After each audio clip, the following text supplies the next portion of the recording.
So welcome back. I just wanted to take a few minutes to go over a few of the key parts of the ICR, or the syllabus as most people call it.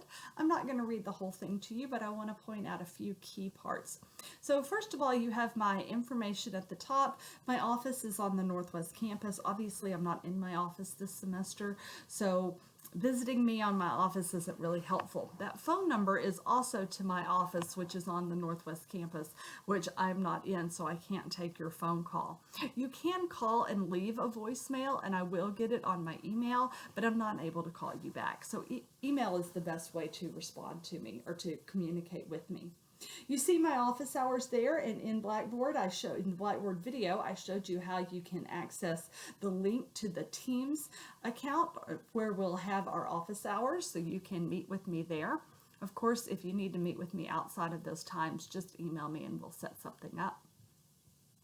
So I'm not going to read most of this information to you, but I do want to point out, if you need accommodations, make sure you've gone through the SAR's office and you've communicated that with me. Now, you don't actually need to buy anything for this semester, for this course. Your access code and your ebook were already paid for as part of your tuition. Should you choose to buy a textbook or rent a textbook, you certainly can. That is available to you, and I talk more about that in the My IT Lab video. You will need Microsoft Excel, Access, and Word. All of those are available for free through Blackboard. There is a link in Blackboard that shows you how you can access those for free. Now, if you're using a Mac, you can complete this class on a Mac. I know that Access is not available on Macs, and your textbook shows you how you can get around that and complete this on a Mac, but you will still need Word and Excel, and it must be the 2019 version. So if you haven't downloaded that, download Office 365, which has the 2019 version. I also suggest a thumb or flash drive to save your work on. If you prefer to save it to the cloud, by all means, or to your personal computer, please do so. Now, I'm not going to read you all of the focus of this course, but one thing I want to point out, it is strongly suggested that you have completed BCIS 1305 before taking this course. So BCIS 1305 is a broad overview of computers and specifically the Microsoft suite. We jump into Excel assuming that you have some baseline knowledge for Excel. So we're not really interested, we don't really start off teaching you how to enter a formula and how to do this and how to do that. We're going to start off assuming that you have a baseline of knowledge in Excel, and then we're going to focus on teaching you how to use those business functions and finance functions, specifically those upper level functions. So if you don't have that baseline of knowledge, I strongly encourage you to take BCIS 1305 first. So you'll notice in Blackboard, and I pointed this out, that there is an orientation quiz. Very important. This is mandatory. You can take this as many times as you need to make sure that you complete it, but it is mandatory. There are 2 midterms and a final, so in other words, 3 exams throughout the semester. The 3 exams are all taken in My IT Lab. They're going to ask you general multiple choice type of questions about how to do certain things in Excel. The real tests, so to speak, are the capstone projects. The capstone projects are kind of a hands-on test that you will complete in My IT Lab. So again, you'll want to make sure you look at the schedule, you plan time for those because they are longer and will take you more time. The due dates are listed in My IT Lab. Each capstone case has multiple attempts, so I want you to again work it until you get it correct. At the end of this course, you will be ready to take the Microsoft Office Specialist exam. That is not a requirement of the course, but it is one of our goals, one of our outcomes of this is that you will take this test. We do offer this test at the Northwest Testing Center and through TCC, and so you can take that test if you are interested in it. I'll give you more information about that at the end of the semester. So here you can see the chapter projects. Those are kind of your everyday homework. The capstone projects, we have 3, and they're worth 45% total. So that means that each one is worth 15%. You don't want to blow off those capstone projects.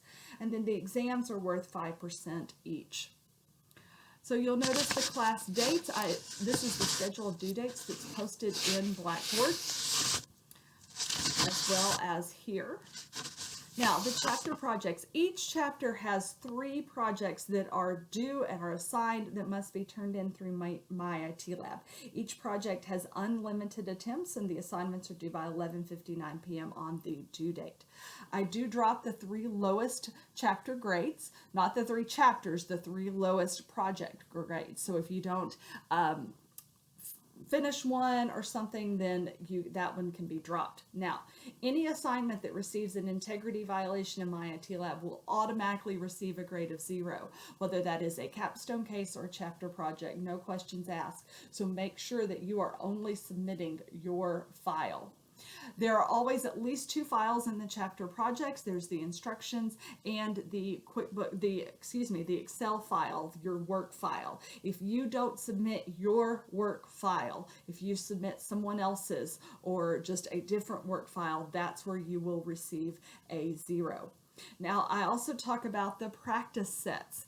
The practice sets are not for a grade, but they are strongly encouraged. This is what teaches you how to do the things in projects E, F, and G.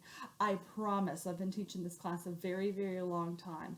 I promise that it is quicker to just do practice sets A and B than it is to jump right to the projects and struggle through how to do them, mess it up, have to go back and restart and do all of that. It's so much quicker to just do the projects, the practice sets. I also point out in the My IT Lab video, the MOS quizzes. Again, these are not for a mandatory grade, but they are to help practice for the certification exam and for the other 3 exams. So I do strongly encourage you to take those, even though they're not for a grade, an official grade. They will help you with the exams, though, I promise. And then lastly, just a little bit of information that I want to point out. Again, I expect you to be respectful of all persons.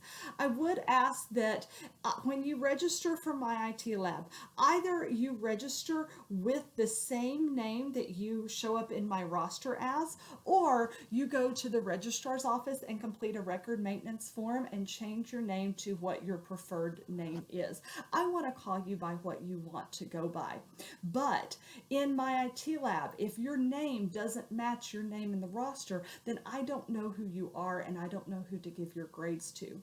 So if Jane Smith gets married and changes her name to Jane Wilson, I don't know that those are the same person.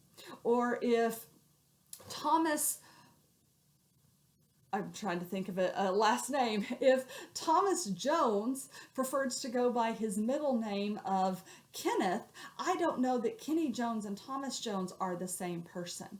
So either your names need to match, or, well, your names need to match. So either you need to register for My IT Lab with the name that you go by in the roster, or change your name on the roster and go by your preferred name.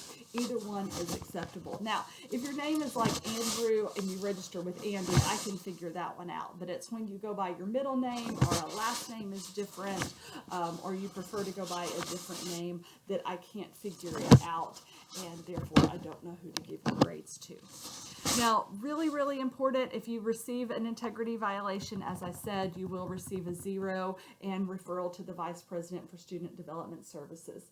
Also, online classes, attendance is taken by completion of the assignments by the due date. So if you have completed all 3 of the projects for Chapter 1 by August 31st, you'll be marked present. If you haven't, you'll be marked as an unexcused absence. Excused absences are only for official TCC business. Once you exceed 15% of the class meetings, which for us is every due date, then you can be dropped from the course. When we only have 1 due date a week, it's really easy to exceed 15%. So what this means is if something happens and you're going to not be able to complete your assignments for a week or so, you need to be in communication with me. Otherwise, I have to drop you after you've exceeded 15%, which is really just 2 absences. Also, the best way to contact me again is through email. I do check my email every day, usually several times a day, except on the weekend. I do check it, but a little bit less, which is why all of your assignments are due on Monday.